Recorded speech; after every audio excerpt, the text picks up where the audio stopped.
It's Super Bowl week. Once again, the Cowboys aren't part of it, but they're playing the game anyway. Are we ever going to get to go to the Super Bowl and cover it one day? You might. I'm afraid I probably won't be around long enough to see that day. Oh, but let's go. What do you say we go to the Super Bowl city? Let's right? do it. It's being played in the Bay Area at the home of the Niners. And joining us from San Francisco, California right now on a ticket edition of The Afterthought, it is David Mino from the Sweet Spot. Everybody, Mino. Okay, yeah. The crowd cheers. Yes, this is it's becoming a tradition. I think this is 3 years in a row where I've been at the Super Bowl. This is year 3 of the Sweet Spot.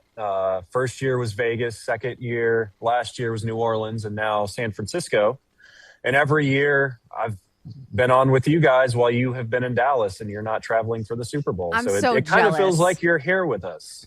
I'm jealous. Well, thanks. Maybe if I stay here another 30 years, I can go cover a Super Bowl. Mino, we're recording this on a Tuesday mid-afternoon, but set the scene for us. You're in the convention center, not far from where Radio Row is, where all the action happens. What's it like in there? Yeah, so if you've been to one Super Bowl Radio Row, you've been to pretty much all of them. Monday is usually pretty slow. Tuesday, it starts to pick up mid-afternoon. And I wanted to do the show down there with you guys, but I mean, other than our broadcast table that we have for the ticket, everything else is full up, and it's noisy, it's loud. So I came up here.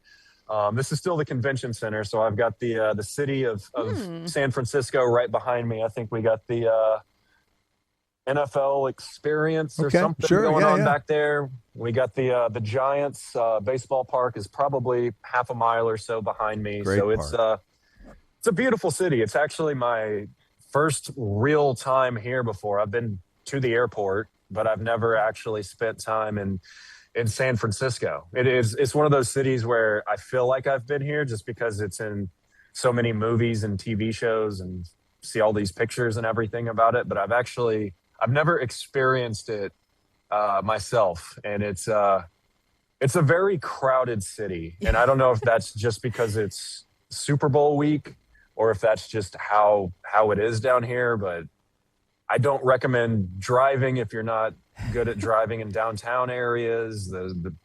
It is a beautiful city, though, but it's a lot going on here this week. You need to take one of those taxis that doesn't have a driver. What do they call them? Well, the Musers took one the other morning. I heard them talking about it. Yeah. So Mino, we know that you're working, but we also know that you guys like to partake I'm working in hard, yes. so hard. We also know that you work hard, play hard, and you guys are partaking in festivities. So tell us about some of these festivities. Is the media party tonight? What are you guys getting into when you're off the clock? Let's see. So night one, we got here Sunday. That was our team dinner. We had it at a very nice Italian place downtown. Last night was media night. And, the first 2 years we did this, it was at the stadium. So it was in Vegas where the Raiders played the first year. Last year was at the Superdome. But this year it was actually in San Jose at a smaller convention center than where we're at now.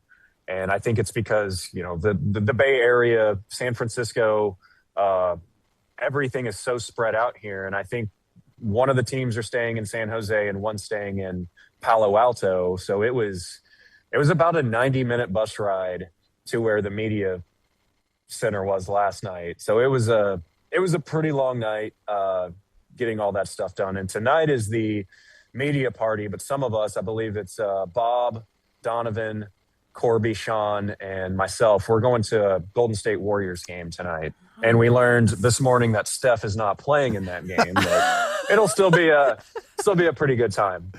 All right. The good times continue there for the ticket team. Yeah. Maybe he'll get traded. Yeah. That would be nice. Super Bowl. The Mavs traded Luka during Super Bowl week last week, and maybe their hometown guy can get traded while we're here now.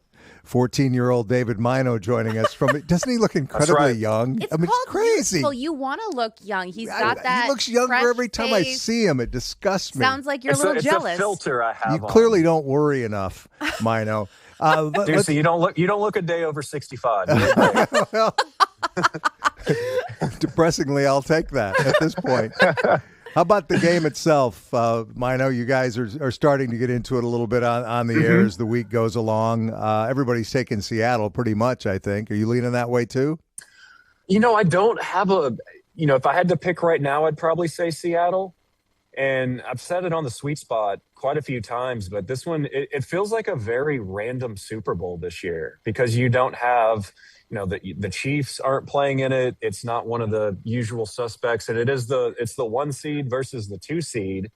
But nobody expected the Patriots to be this good this fast. And the Seahawks, I think I think there's respect with that team, but at least for me, I didn't see them as a Super Bowl contender, like right out of the gate. And as the season went on, sure, but I think I would lean Seahawks, but just because it's the Super Bowl and a lot of weird stuff happens. I know a lot of people have talked about the Tom Brady's first one, where they were big underdogs to the Rams. They end up winning. So if it's the Patriots, if they win the game, I wouldn't be surprised. I don't really have a rooting interest in this one. I know a lot of people are fatigued of the Patriots and the dynasty they had, but as I watched Drake May and this team, I don't think back to those that dynasty of the Patriots. It just feels like a new start for them, and they're starting something new. So I really just want an entertaining game, and I know Sam's excited to watch Big Bunny at halftime and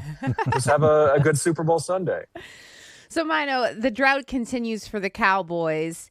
How far off are they, do you think, from contending again? And do you think that they'll ever win a Super Bowl with Jerry Jones as the owner? I would say just based off of history, with Jerry still around, I'd say no. I mean, I find myself to be a little bit more of an optimistic fan than most people. It's just odds. Like odds are is they're going to win it at some point. They should be in an NFC championship game at some point. But I just look at how the Seahawks and the Patriots have built their teams through the draft, through spending money in free agency. And you look at the roster the Cowboys have and, what they're doing right now with George Pickens, where it's like, okay, just get a deal done. Let's get this done. Let's get it done early. And so we can move on to other things. There's going to have to be changes.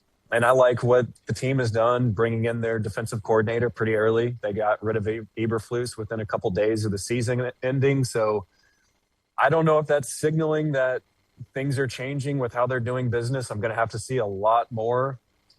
But yeah, I'm not expecting to see a Super Bowl next year. I want to see progress. I would love to see Dak Prescott win a Super Bowl with the Dallas Cowboys, but I'm not expecting anything. If they ever get there, if they ever get close to it, I'll just be pleasantly surprised and I will enjoy it. But yeah, I don't have any expectations for the Cowboys to win a Super Bowl anytime soon.